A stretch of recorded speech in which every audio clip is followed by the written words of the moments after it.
యేసు ప్రభువు మూడవసారి శిలువ కింద బోర్లగలేట. యేసుక్రీస్తును మేము ఆరాధించి మీకు స్తోత్రము చేస్తున్నాము. ప్రభువు గాయముల వలన రక్తహీనులై బలహీనులై కొలపాతకుల నిష్ఠూరము మితిమీరి ఉండేది. ప్రభువునకు కదలటకే కష్టముగా ఉండేది. ఆయనను వారు త్వరగా నడవవలెనని ఆయనను తొందర చేసింది. అందుకే ప్రభువు మూడవసారి శిలువ కింద బోర్లగలేట గురించి ధ్యానించుదుముగా. ప్రార్థన.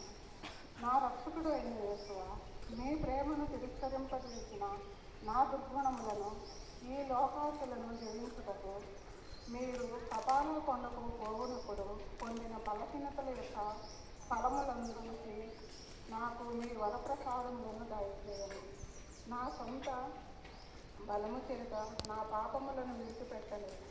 మీ సహాయంలో నాకు అందించిన ఎడల ఇక ఏనాటికి పాపంలో పడను.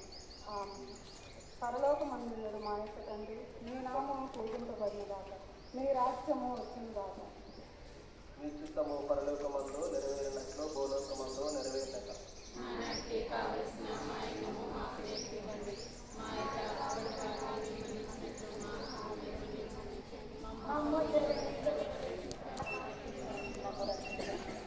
దేవుడు ప్రసాదం చేశాను. నేను మరి అమ్మ వందనము. వెళ్ళిన వారు మీతో ఉన్నారు. స్త్రీలలో ఆశీర్వదింపబడిన వారు మీరే. మీ గర్భఫలము చేస్తూ ఆశీర్వదింపబడిన వారు మీరే.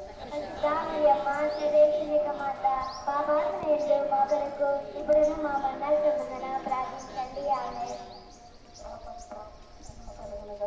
అదిలో కలిగండి ఇప్పుడు నేటకు సదాకాలమైన కనుక నా మీద దయగా ఉంది స్వామి. మా మీద దయగా ఉన్నది స్వామి.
పాపాల సుడిగాలి పాలైతిని కడకు శాపాల సంద్రమున పడిపాపుని పాపాల సుడి